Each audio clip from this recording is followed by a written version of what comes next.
Okay, welcome to Fusion 360 Lesson 3. I'm going to begin with the homework from last week. So we are going to go from File, New Design. As you can see, I've done this a few times already. I'm going to go ahead and just close those down now. Don't save that. All right, New Design, and we're going to create a sketch. So I'm going to hit Front here. I'm going to select that plane to work with, and I'm going to demo on the razor blade here. And so I'm going to just start with a line, single click, mouse over, single click, mouse down.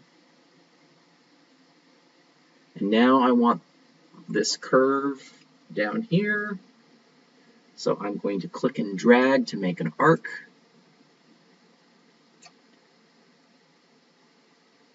Click and drag to make an arc.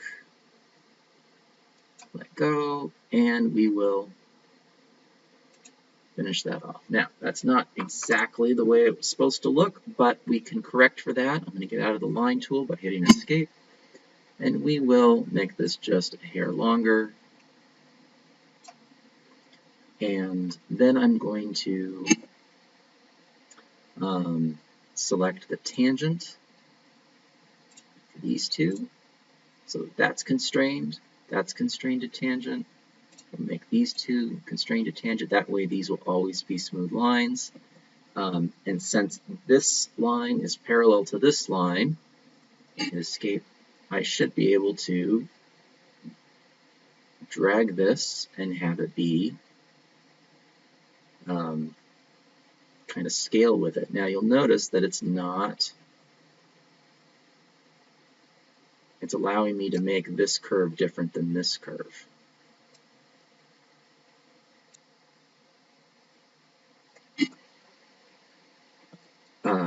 The easiest way to do this would be to make these two equal, because we know we want that. Escape to try that, and now let's see where we are, and that is holding everything in a nice tight constraint. Okay, so now let's make the sides with the cutout. So I'm going to make a line again.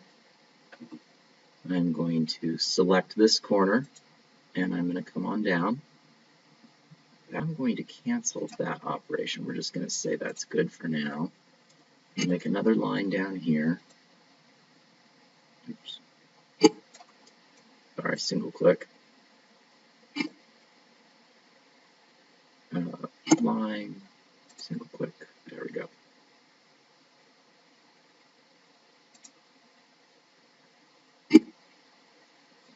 All right. So how do we make an arc in here the way we want that?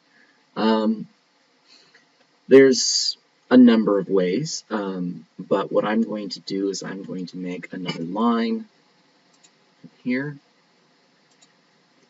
come across for the bottom of the blade, come up here for the line, and now what we can do is we can make these collinear. These should be on the same line. These should be on the same line. And these should be equal. And these should be equal. Okay.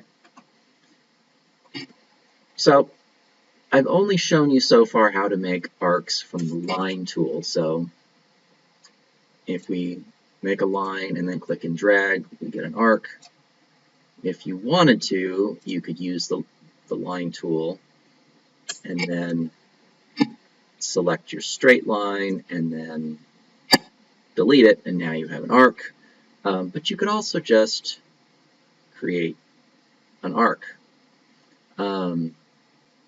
Take this particular arc and we make this point coincident with this point, and this point coincident with this point. It will fill that in, and we can Oops, sorry, still on the coincident tool.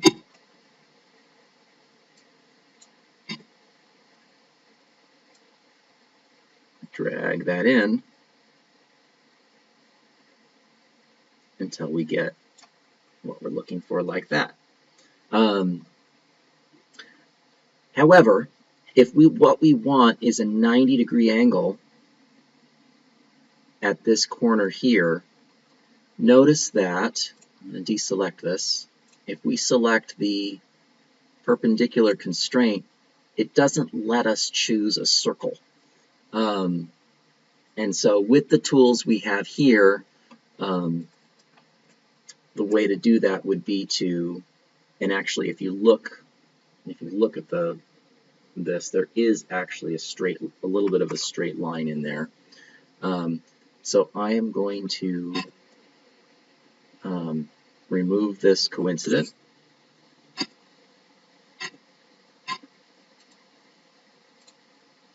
And I'm going to remove this coincident. If you select it, you can hit delete. And now I'm going to just drag this away a little bit, and we'll make a small line here.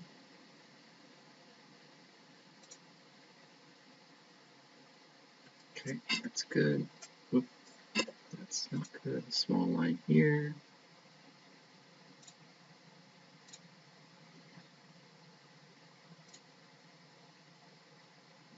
Small line here. And now we can make these,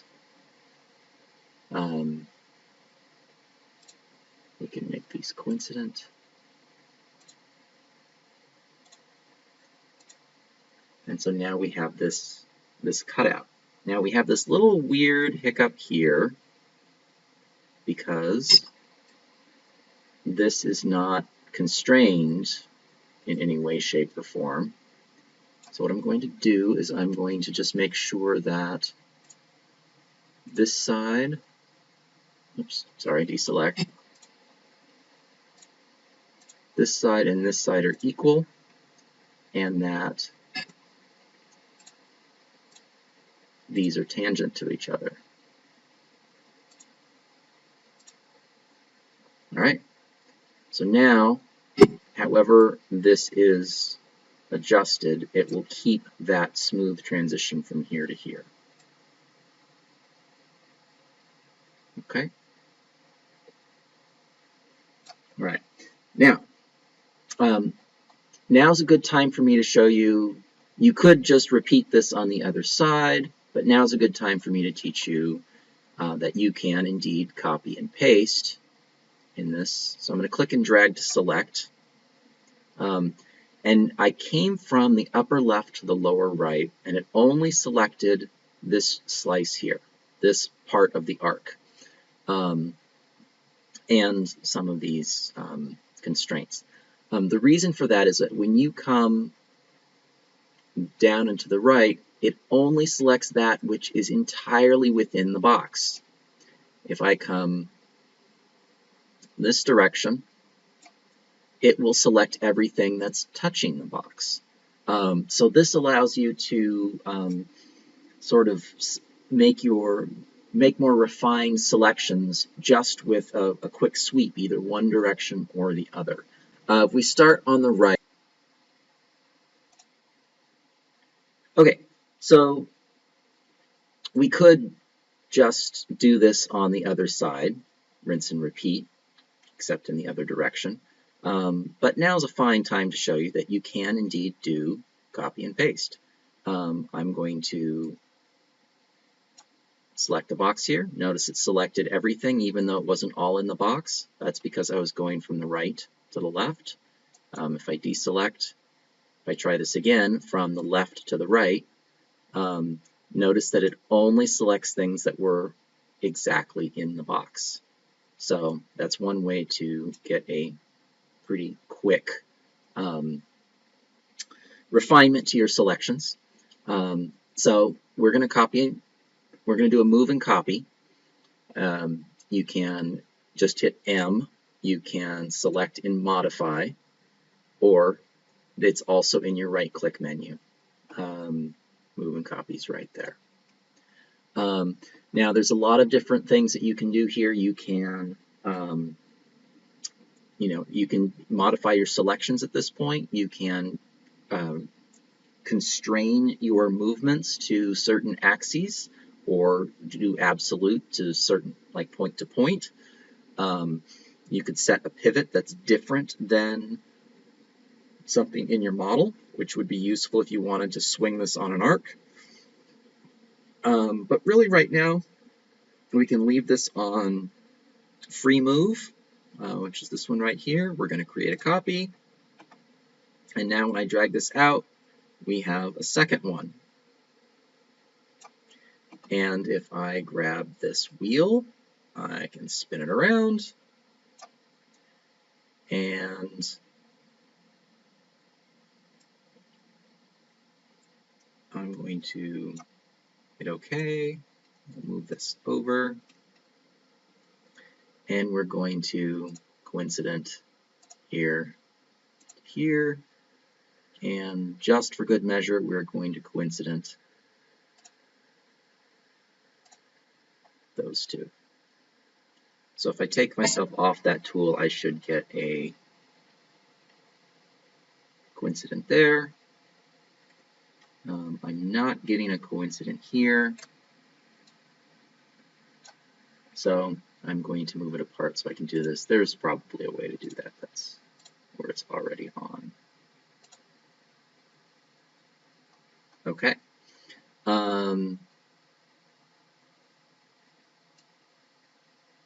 Oh, so I have these equal, but I don't have them parallel. So we should be able to add that to, oops, escape to get off of that. We will go parallel here to here. And now we've got our shape.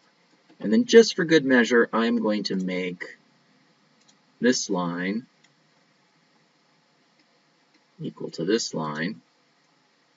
And so now, if I change one, oops, sorry. Okay, so now that we have our cutouts ready to go, we can do our center hole. And so I'm going to just use the line tool for that. And I'm going to say a line, an arc, a line, an arc, and it's looking rather large, but we can. Now, of course, notice that because I chose spots somewhat carefully, it's already telling me that this and this edge are parallel, and that we have these at a tangent, these at a tangent, this at a tangent, but this is not at a tangent. So we're going to just add a quick tangent there from this arc to this straight line, and we should be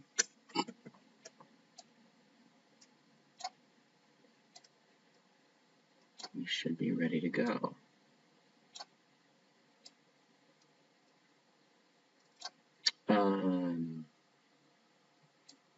There we go.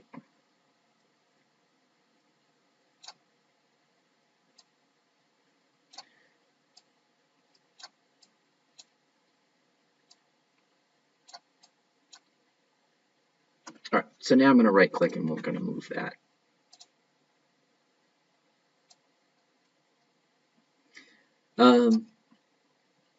Okay, so that's not really in the middle though. Kinda, but let's make sure that it's absolutely in the middle. So what I'm going to do is I'm going to make a point. There it is. I'm going to make a point down here. And I'm going to make it midpoint to this line right here. And then what I'm going to do is I'm going to make, from the midpoint to the center point of that circle, I'm going to make that vertical. So now no matter where this is, it should stay at the midpoint. Notice it moves the whole thing as I do that. Uh-oh. I missed a collinear over here. This is kind of sloppy. This really should be a line segment to here and another line segment to here. To have there be two lines here can lead to problems. But I'm just going to roll with it for now. Collinear. Do as I say, not as I do. All right, those two are collinear. So now as I move these around, we should have this staying relatively razor blade-ish. Okay. So that's what the homework looked like. Get everything where it needs to be here. So I'm going to go ahead and finish Sketch. And this is not what you would call fully constrained. You can still move pieces of this around. It's still a little loosey-goosey. And part of that is geometrically we have it constrained. We have all the square corners, we have all of the, you know, what the shape is supposed to be, but what we don't have is the dimensions. And so the way we add dimensions is, we'll go back to our sketch here, right click to edit our sketch. We can either right click and add a sketch dimension. Notice you can also just hit D. And what this is going to do is that it's going to give me this pull-out line that has a number on it. Now, as I drew it, it's 5.989. But when I click, notice it allows you to type in a number. Well, let's just make that 5. So now we have a width of 5. All right, so instead of 1.5, I'm just going to say 15. Instead of 3/4, it's going to be 7.5. So D for dimension. And what I'm going to do is I'm going to select,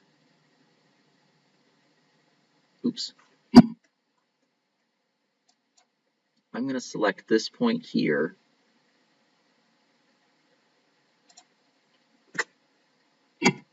And this point here after hitting D for dimension. And now it's going to give me the entire height. So I'm going to say 7.5. Oops, got to click it first.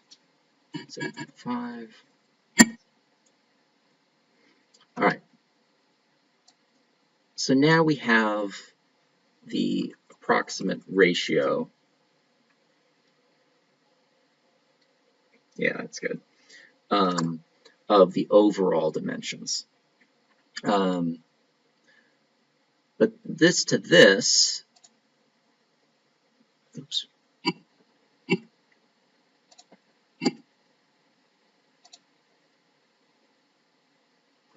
That to that, I'm getting 3/8. Let's just say 3/10. Of course, everything's by 10 on this. Okay.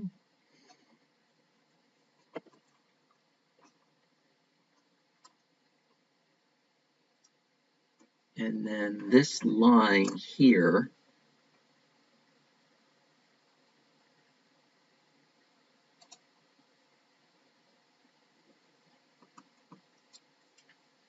is just a hair over that, so I'm going to say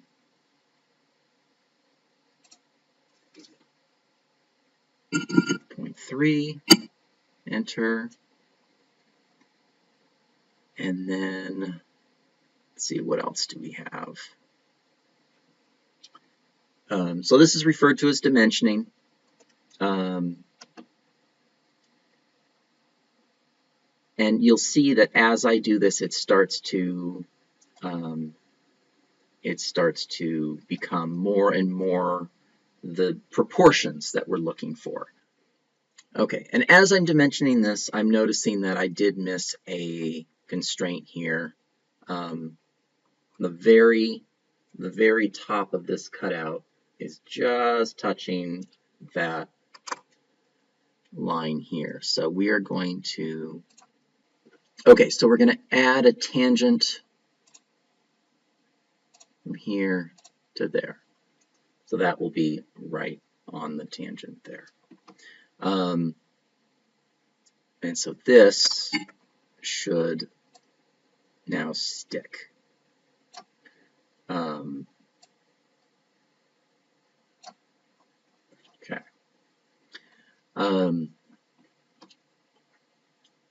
So when dimensioning, it's not just individual units here. So we have one line right here. This one line could be 15, or the entire from the top to bottom, because there's multiple. There's a line and an arc and another line here that comprise of this 7.5. Other things that you can do in dimensioning include angles or radius. I had that selected, and so that's our radius. So we could type in a radius if we wanted to. We could do angles. So I'm going to deselect everything. I'm going to select this line here, and if I dimension to this line here, we now have an angle.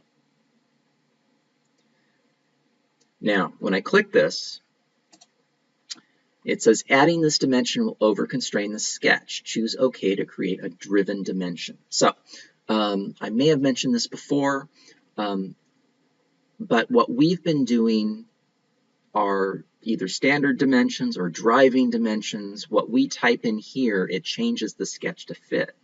But because this already has a perpendicular set to it, by adding a dimension here, you're basically doing it twice, and Fusion doesn't like that. It wants to, it's letting you know that you only need to do it once. You've already said that this is a 90-degree corner with the perpendicular constraint here. So what we're going to do is we're going to add a driven dimension, which means that the sketch is telling you, or this number is taken from the sketch, not applied to the sketch. So if I double click on this, I can change that to 8, and it's going to make the sketch taller. I don't have that option here. See, it's in parentheses. This is just letting us know what this is. So that's the difference between a driven dimension and a normal dimension. Okay. Another thing that we can do with dimensions is if I select the corner here, hit D for dimension and select the corner here, we can now get the dimension of corner to corner, which can be very useful. You can also define it this way, corner to corner, although because we've already done the height and width, this is just the hypotenuse. It will be, again, a driven dimension. So this would just be for our own reference. So you can start to see it's getting a little cluttered here. There are things you can do to make this not as visible, like for example, your grid.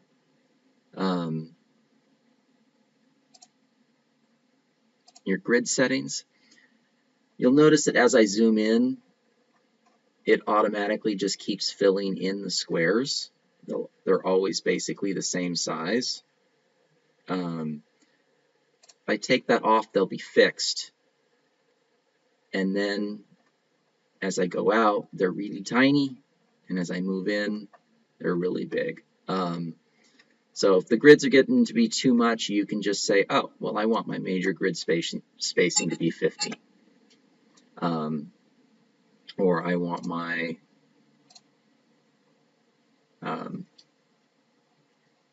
yeah.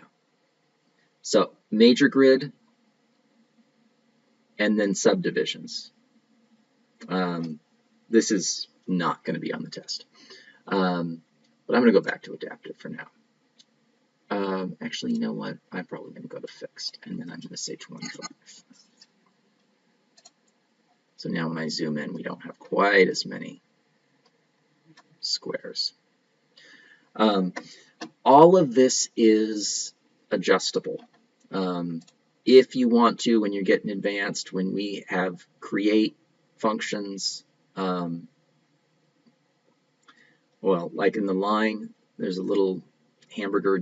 menu here.